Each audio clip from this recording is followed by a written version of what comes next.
What is up? I am Joe Tobias in Washington State, a elopement photographer based in Seattle, and things look slightly different here. I had the house to myself for a couple days, and so I thought I would make this video someplace else just to be different. Also, I just watched the Bard Durham special, and so now I'm like more inspired to like do more stuff. But with that, I am here today to talk about the RZ67, which is maybe my favorite film camera. But with that, like, I don't want to spend this whole video just talking about like the specs on it and all that kind of stuff and the history of the camera, just because I don't particularly care. And also, like, there are other people who do use every knob and function and know this thing inside and out, and they're going to do a better job of it. So instead, I want to just talk about this camera, what it means to me, and why I like it so much, and what it means to me creatively and professionally and those kind of things. And so much more of like an experiential use case. First, I just want to talk about the RZ, how I first got it. The RZ67 was the very first medium format camera that I ever used. I was at the workshop conference in New York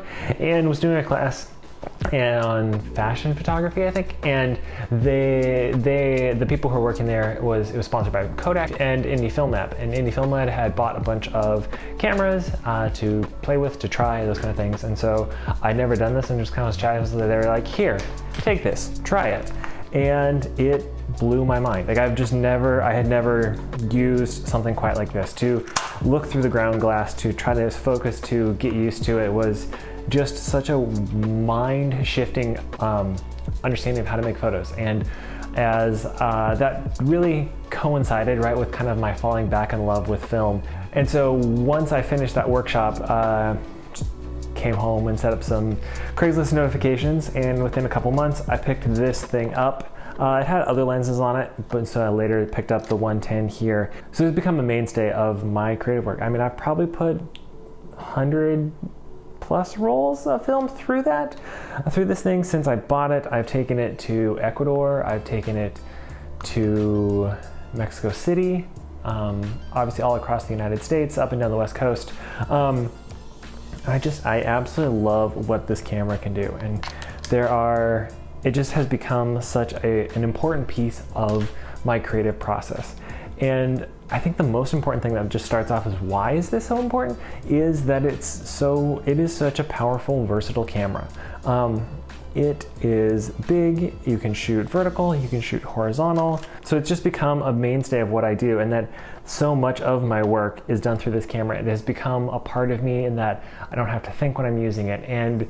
But with that, it also feels like this camera always has more room for creativity that I'm not giving it, and that it's constantly pushing me to do more, be more, and create in new and special ways. And so that tandem that I feel like I have with this camera, that we're both pushing each other to be better, is a really special relationship. Like I said, I don't want to dive into all the specs and stuff of this particular camera.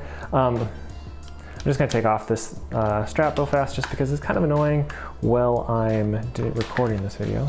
The obvious big reason why I love shooting this particular camera is because of the big negatives, and they are massive and they are sharp.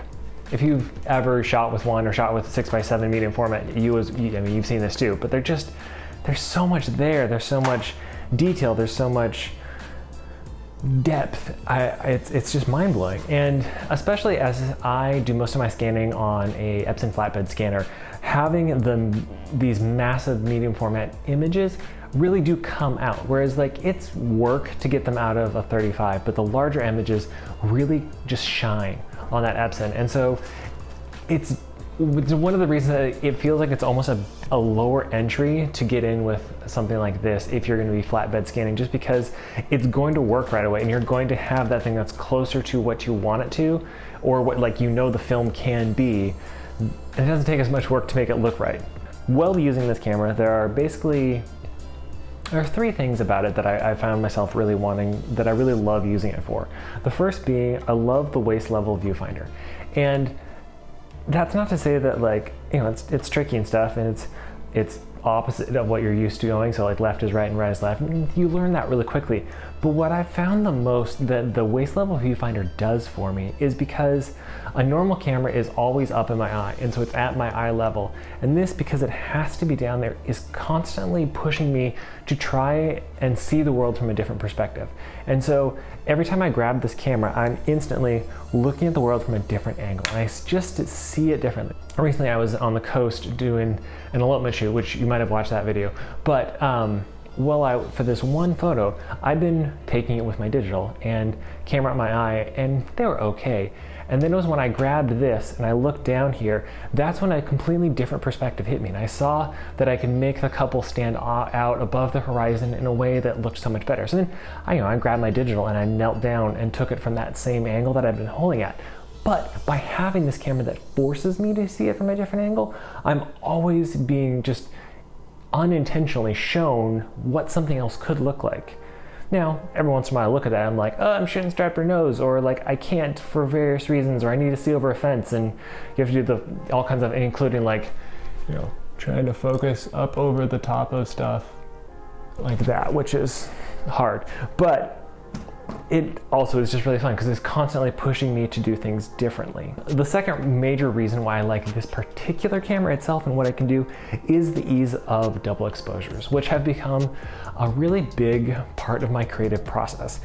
I loved the double exposures that this camera can produce, and the way that they are stacked on film. I've tried to do them on digital, and they just don't ever turn out quite as balanced between them. It feels like on digital, double exposures are fighting each other, whereas in these film ones, the two images are they're trying to work together in a way that's really beautiful and really like goes with the creative story I'm trying to tell. So I love that feature and how easy it is of just like, oh, double exposure, great, let's go. And I can stack as many images as I want on there and just keep flying through those images. The last thing that I love about using this camera, especially as using it in tandem when I'm working with either other film cameras or with my digital, is that it just gives so much gravity to every image that I'm making. And that is a really powerful thing, because especially like as I'm working with clients and stuff, like a lot of the photos that I'm taking with this camera end up being quieter and softer moments, just because manual focus, waist level viewfinder, it's really hard to get moving subjects and stuff. But every time I pull it out and I sling it around my back and I hold it down there, there's kind of this like, oh, this is big. And I mean, both within my own mind, because every time, even as like a self-developer, every time I click the shutter, it's cost me about $1. But within even just like clients understand that, oh, that thing is special. I haven't seen something like that before. That, and this, you hear that shutter sound, which is like pretty cool and pretty unique. And everybody hears that and is like, oh, that was something big. That was something different. And that's kind of the whole point. And for me, honestly, like that's why I shoot film, is because I want it to be different. I want it to be the spice, to be the thing that stands out from the regular work that I'm doing on digital. And so like I think of it usually as that I'm doing my storytelling on digital and my creative aspects with it, or it's maybe to call it's the sprinkles on top of a cake or something like that. It's just that little extra difference that this kind of a camera can produce. But with that, it also feels, as I said before, that this camera is constantly pushing me to try things differently, that there are buttons on here I don't know how to use. There are tools that are always looking at me like, hey, I got a hot shoe. Why aren't you using the flashes very often? It's like, well, because I don't, shut up, camera. You're right, I need to practice. And so that's where stuff like the nighttime portraits of Garrett came from, is from wanting to try that out, or learning how to do extreme long exposures with it or something. Like, it just all feels that though this camera is really simple, it constantly wants to do more and to push me in a way that creates images I couldn't do otherwise, or at least try creating images that I wouldn't have created otherwise. And yeah, it's big, it's heavy, but it's not that heavy. It's not that crazy big. It still fits easily in like my normal, engagement, elopement backpack. And like I said, I've brought it to plenty of other countries. I've done hikes with it and stuff. And honestly, I don't know. It always bothers me when I hear people like whining about how heavy these cameras are for hiking or whatever. It's like yeah, they're not light, but they're really not light if you're trying to, you know, if you're hiking up a mountain like this, then yeah, that's gonna kill you. If you're going to have, even just like with its regular strap and have that on your shoulder, that's gonna be a lot.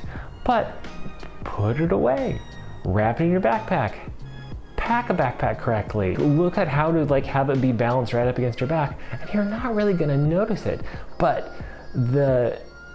by having a camera that is this unique, that does something so different, every time I have that, especially being in a unique situation that like a studio camera from the 80s was not really designed to be in, means that I'm pushing something to a boundary of my own creativity and the creative limits of what the tools can do. And with that, usually end up creating images that stand out even more, which is kind of the whole point of why we're doing things. And so in the end, why do I love this camera so much? I love this camera because it makes me be better. It makes me do more. It makes me push harder. And that's really what I dream of out of my tools, is that the tool itself is contributing to my creative expression and to my creative growth in a way that is unique. And so in the end, I don't really care that much about the Mamiya RZ67, but I know that this particular camera and the way that it connects with my brain continue to push me into new ways and new art and new image making that is pushing the limits of what I can really do. So that's not to say like this is the camera for you, but that's just an encouragement to say like find the tools that inspire you in those ways, that drive your creativity and that are pushing you to do something more. Anyway, I hope that was helpful and that you enjoyed this random, all of the photos and stuff that I've been throwing through here of just like this camera that I love so much, and I'll see you around.